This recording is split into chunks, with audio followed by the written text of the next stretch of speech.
today's incident. Did any pony forgive you? She pondered. My friends. Then they're the only ones that matter.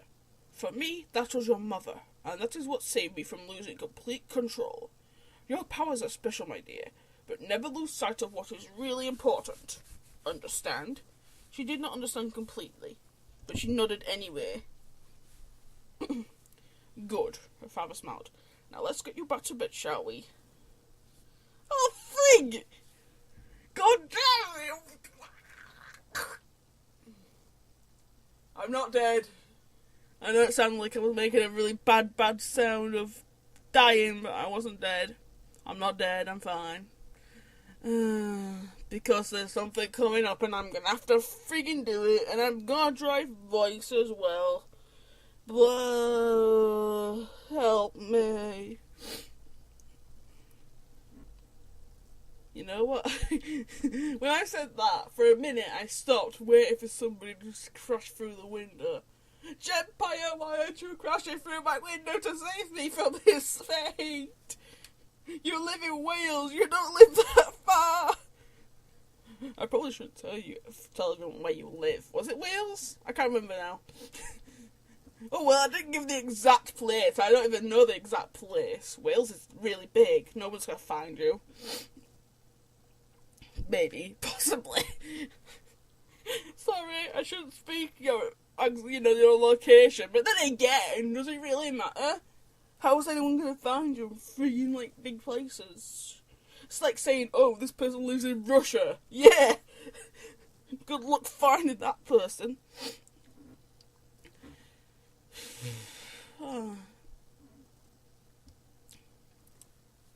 Okay. Now let's get you back to bed, shall we? Screwball crawled back under the covers and smiled up at the Draconicus as he tucked her in. Here it comes, Favour. You know it. Maybe, possibly. Maybe no one knows it. Would you sing me a lullaby, Daddy? He paused and chuckled. I think you'd prefer your mother to sing for you. No, her voice is beautiful, but I also like it when you sing. I really don't want to because I don't have a voice for it today. I don't, see, I can't say I've got a voice. I'm just faking it now. I can probably, but I really don't like it. Oh, for God's sake. Okay, I'll try. I'm gonna do it because I'm a person that commits. When I commit to this deal of sinning. Okay. He sighed and sang the lullaby he had written for her. This time he added a new verse. Well, at least you can't, at least you don't have to sing that entire thing again. But I know I know he sings this one again, once more, and then that's it. Then I think there's no other singing after that, hopefully. Oh, frig, no, there is some more singing. Frig! Okay, there's 2 more songs, I think. Remember that one time I took you to that baseball game? I don't know what this song is. La-dee-dee-dee-da. I like that tune. La-dee-dee-dee-da. La-la-la-dee-dee-da. Da-da-da-da-da-da-da-da-da. Oh, that's a nice tune. Seriously, that was a nice tune for a bit. Okay, I just made it up. That was a nice tune. Seriously, well, I want somebody to agree with me on this. Was that a nice tune? I just not sound like I sound just not want to go. Okay, I'm going back to sing it. You got your cutie mark. I'm still doing it. La-dee-dee-dee-da. You got your cutie mark that day, and things were never quite the same. Your wild pictures flew, driving the ponies all insane. What the freak? I can't stop doing it. I'm into the mood. Da-dee-dee-dee-da. And then it finished off with, I know if I do sing, I'm going to keep going. La-dee-dee-dee-da. What the freak? Seriously though, that was a pretty awesome tune I said. I'm not going to sing, because I am your daddy Discord and you're a piece of me. I'm not going to sing it, because it'll just go la-dee-dee-dee-da. Actually, okay, here's something special. La-di-di-di-da. Remember that one time I took you to that baseball game, you got a cutie mark, and things were never quite the same. Your wild pitches flew, driving the ponies all insane. 'Cause I am your daddy Discord, and you are a piece of me. Okay, that wasn't a really good tune at the end, but I couldn't think of anything. But that was fun. I really somebody agree with me. That was a nice tune. I know I can't sing, but that tune was good. That was a catchy tune. So it's supposed to be catchy. It's supposed to be a freaking lullaby. Oh well, I can probably think of Disco doing that, just going da da da da da, something like that. Okay.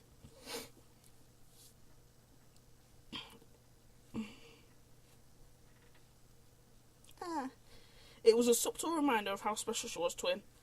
"I love you, Daddy," Screwball said when he was finished. He kissed her on the forehead. "I love you too, my little abomination." That's pretty. Is that a compliment or something else? I'm guessing the Discord it's like a good thing, but I don't know.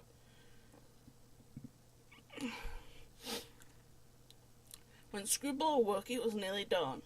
She often rose early, as it gave her the perfect opportunity to sneak out. She needed to clear her head. After putting her hat on, she opened the door a crack and saw that her dad was still asleep on the couch.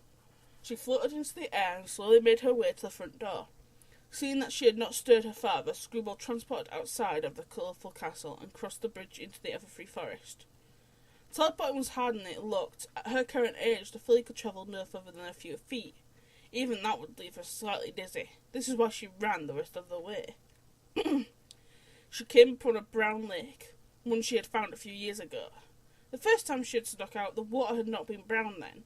She had turned it into chocolate milk so the creatures of the forest would not come for a drink. So she would be left alone. This was her sanctuary. This was where she could spread her chaos freely. No rules, no judgment, no punish, just her and chaos. Problem is, though, that's what I wanted in Frozen. You know, a place where Elsa could go to train her powers instead of just not showing them. Instead, the parents were like, "Nope, lock her in a room." This is why nobody liked Frozen.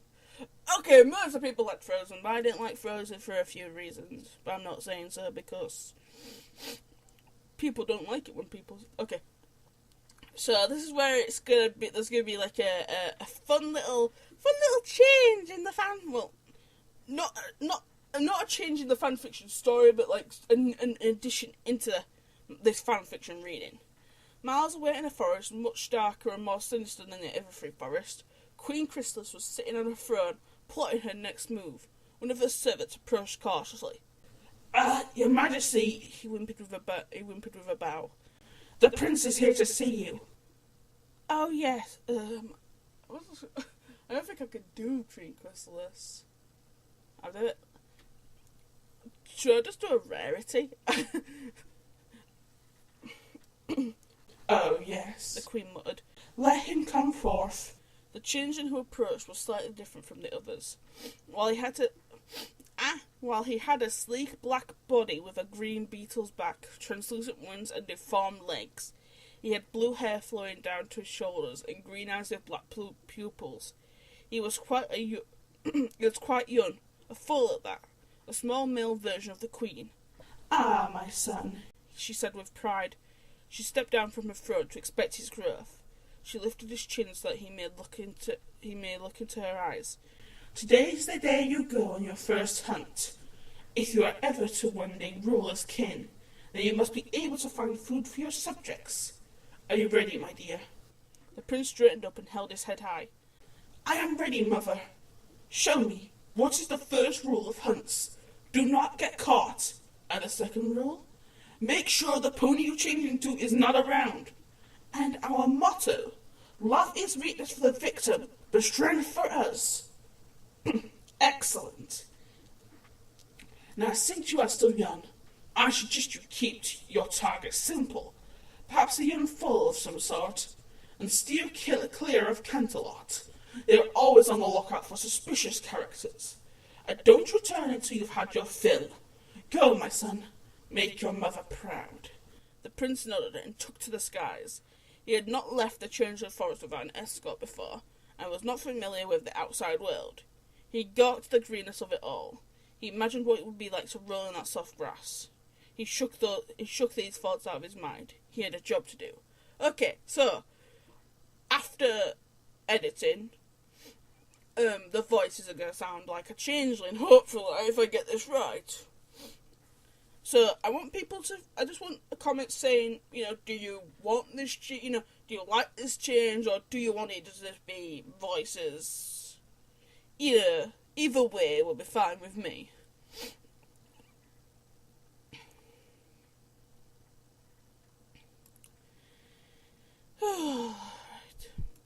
His expedition led him to the ever-free forest. The best way to catch an unsuspecting pony was in a closed area. He was not aware of the forest's danger, or its lack of ponies. He landed on the path and began his search. His ears perked up as he heard a noise. He hid in the bushes and listened again.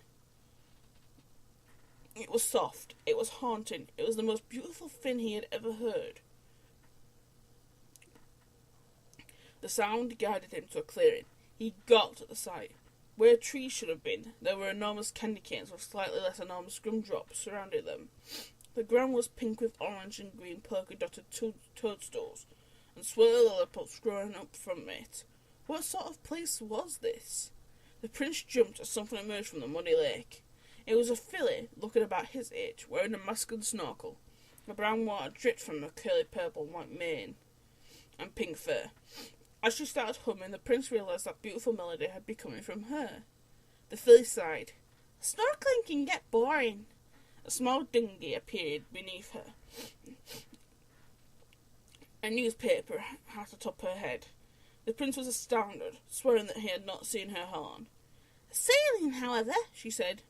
She summoned a small mast and pulled up a flag with a screw and baseball on it, matching her cute mark.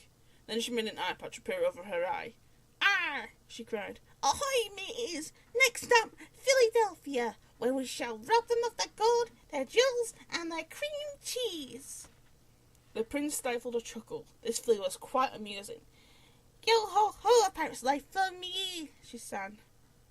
No, that's not one of the songs, but don't worry. It's short, at least. At that moment, something powdered hid inside the prince's chest. He took it as his hunger and remembered what he was here for. He thought back to his mother's lessons and looked into the filly's mind for her loved ones. The first thing he saw startled him, for it was a hideous creature that he figured to be her pet. Next was a Pegasus that he assumed to be the mother. That would not do. He had not mastered adult transformations yet. Then he saw a unicorn filly with strange eyes. He gagged at the thought of turning into a girl, but it was the best he could do. He closed his eyes and concentrated, adopted the pony's shape. In a blaze of green fire, he had turned into the unicorn. The disguised changeling jumped out of the trees and approached the sailing filly. There you are. What did Dinky sound like? She sounded a bit like Derpy, but not Derpy. Do-do-do-do-do. I'm Derpy Hills. There you are. Yeah, that's okay. Scribble shrieked in surprise. She had not told any pony of this place, let alone her best friend. Dinky, what are you doing here?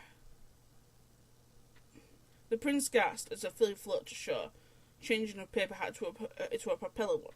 He then got a good look at her eyes as she removed the patch.